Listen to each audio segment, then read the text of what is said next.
Next topic internal और tissue respiration. ठीक है, रिस्पायरेशन इन ह्यूमंस का ही ये पार्ट है, इंटरनल और टिश्यू रिस्पायरेशन। ये वर्ड से ही लग रहा है कि रिस्पायरेशन का क्या मतलब है और यहाँ पे किस टाइप का रिस्पायरेशन हो रहा है। तो those respiration takes place inside the cell, है ना। क्या होता है, जो हम ऑक्सीजन लेते हैं वो कहाँ जाता है, लंग्स में जाता है, एंड देन हार्ट में जाता है, हार्ट से बॉडी में ट्रांसफर होता है। जो ये बॉडी में ट्रांसफर हो रहा है वह क्या होता है, हमारे बॉडी के हर सेल में जाता है with the help of blood. ठीक है, और बाद में क्या होता है, ऑक्सीजन जो होता है पूरे बॉडी के सेल यूज कर लेते हैं, एंड देन जो CO2 जो होते हैं, जो डीऑक्सीजनेटेड ब्लड होता है वो क्या होता है, फिर से वहाँ से ट्रांसफर हो जाता है, फिर देन लंग्स के पास होते हुए बॉडी से बाहर निकल जाता है। तो internal respiration occurs in tissue. ठीक है, the oxygen diffuse from blood capillaries to cell and CO2 from cell into the blood capillaries. ठीक है, अभी बताया मैंने आप लोगों को, वह चीज यहाँ पे कह रहा है। The respiration takes place inside the cell is called, या inside the tissue is called internal respiration. And then क्या होता है, फिर CO2 एक्सचेंज फ्रॉम, या CO2 diffuse out from the cell and then transfer, या डिफ्यूज आउट या exhaled from the body with the help of lungs. Transport of respiratory gases. Transport of respiratory gases means transport of oxygen. Oxygen transport with the help of blood in the whole body. तो oxygen with blood is known as oxyhaemoglobin, HbO2 उसे बोलते हैं। Oxygen with blood, अगर oxygen blood के साथ पूरी body में transfer होता है तो ऑक्सीहीमोग्लोबिन कहते हैं उसको। और ऑक्सीहीमोग्लोबिन फार्मूला जो होता है उसे HbO2 कहा जाता है। अगर ऑक्सीहीमोग्लोबिन है तो उसे HbO2 कहेंगे, और डीऑक्सीहीमोग्लोबिन है तो उसे HbCO2 कहेंगे। इसे बोलते हैं ऑक्सीजनेटेड हीमोग्लोबिन या ऑक्सीजनेटेड ब्लड।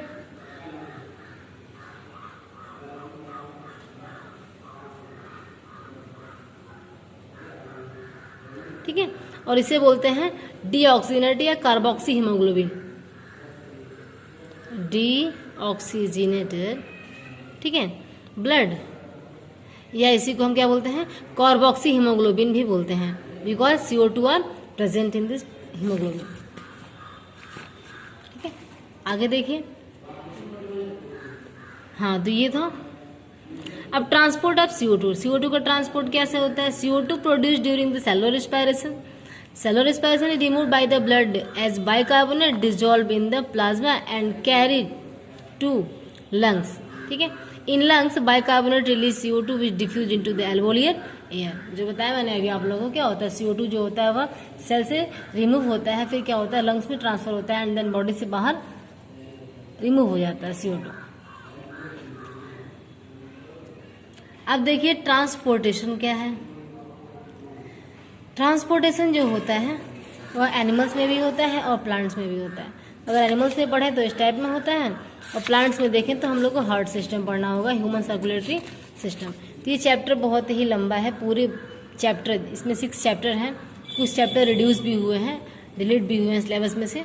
बताएंगे हम आप लोगों को, जो नहीं होगा उसको नहीं पढ़ाया जाएगा, जो चैप्टर डिलीट किया गया होगा उसको नहीं पढ़ाएंगे हम। ठीक है, लेकिन ये चैप्टर जो है पूरे चैप्टर में सबसे लंबा चैप्टर है, काफ़ी टाइम लगेगा इस चैप्टर को ख़त्म होने में।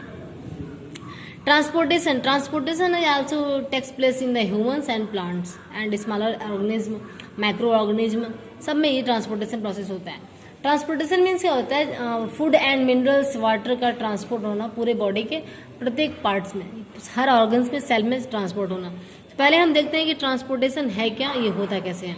The movement of glucose and other organic and inorganic substance from one part of the body to other is known as internal transport material और ट्रांसपोर्टेशन। अभी बताया मैंने आप लोगों को ना कि ग्लूकोज मतलब किसी भी पार्ट, किसी भी कंपोनेंट का बॉडी के प्रत्येक पार्ट में क्या होना, ट्रांसफर होना, उसी को ट्रांसपोर्टेशन या इंटरनल ट्रांसपोर्ट मटेरियल कहते हैं। The organ associate with the transport of this substance from transport system. कुछ ऑर्गन जो होते हैं वो उसमें हेल्प करते हैं for the transportation of materials. ठीक है, अब देखिए ट्रांसपोर्टेशन इन प्लांट्स, सॉरी यहाँ पे देखो, ट्रांसपोर्ट इन यूनिसेलुलर ऑर्गेनिज्म। यूनिसेलुलर ऑर्गेनिज्म में ट्रांसपोर्ट कैसे होता है। तो यूनिसेलुलर ऑर्गेनिज्म क्या होता है, बहुत ही छोटा होता है, और उसमें ट्रांसपोर्टेशन कैसे होता है। तो देखिए उसमें ट्रांसपोर्टेशन कैसे होता है, जैसे मान लीजिए ये अमीबा है, यूनिसेलुलर है, ठीक है ना। तो यहाँ पे कोई फूड पार्टिकल्स है, तो ये क्या करता है, फूड पार्टिकल को अंदर ट्रांसफर करता है, अंदर रिसीव करता है। With the help of pseudopodia it capture the food particles and then क्या होता है, ट्रांसफर होता है। इसे क्या बोलते हैं, इंजेक्शन बोलते हैं। आप लोग हम बता चुके हैं पहले कि इंजेक्शन क्या होता है, अमीबा में न्यूट्रिशन कैसे होता है। ठीक, जैसे अमीबा है, ठीक है, अमीबा में क्या हो रहा है, ये फूड है, यहाँ से अंदर ट्रांसफर होगा। जब ये फूड अंदर ट्रांसफर हो रहा है तो किसकी प्रोसेस से हो रहा है, बाय द डिफ्यूजन। डिफ्यूजन मतलब ये क्या हुआ, यहाँ से डिफ्यूज इन हुआ।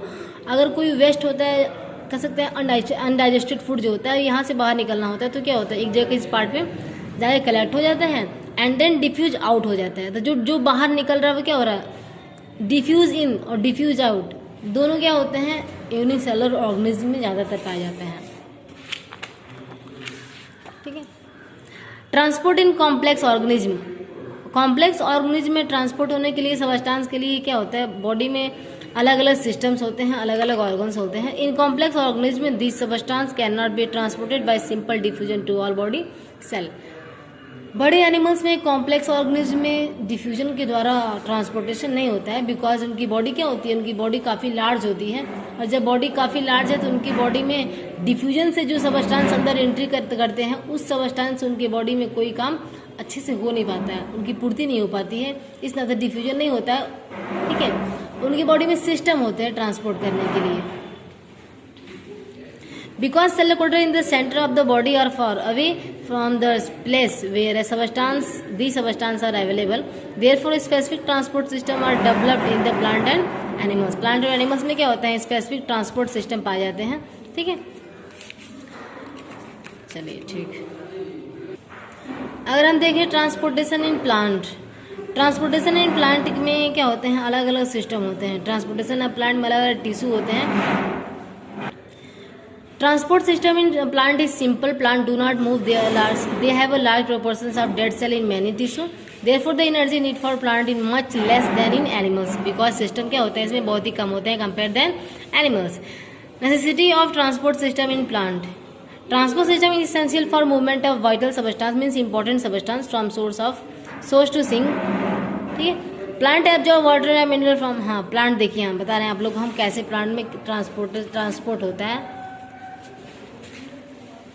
ठीक है,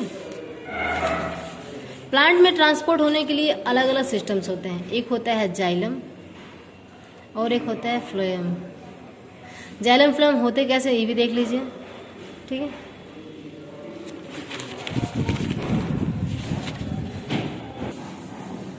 ठीक है, ट्रांसपोर्टेशन के लिए क्या होता है, प्लांट में जाइलम और फ्लोएम होते हैं। ये होता है सेंटर में पाए जाते हैं। जाइलम जो होता है वो इस टाइप का होता है, इसे जाइलम कहते हैं, और फ्लोएम जो होता है ये होता है।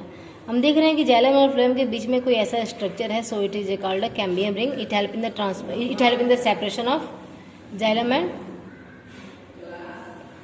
Phloem. What is function of xylem, तो xylem help in the transfer of water and minerals, सब आप लोग नोट करते चलिएगा। And phloem help in the transfer of only food. तो xylem and phloem tissue are also present in the plants for the transportation of water, minerals and food. Xylem, phloem, cambium ring are collectively called. Xylem, phloem and cambium ring are collectively called vascular bundle. ठीक है, ये यहाँ पे भी दिया हुआ है। ये सब भी होता है डिफ्यूजन के प्रोसेस से ही होता है, जाइलम ट्रांसपोर्ट और सब कुछ। ठीक है।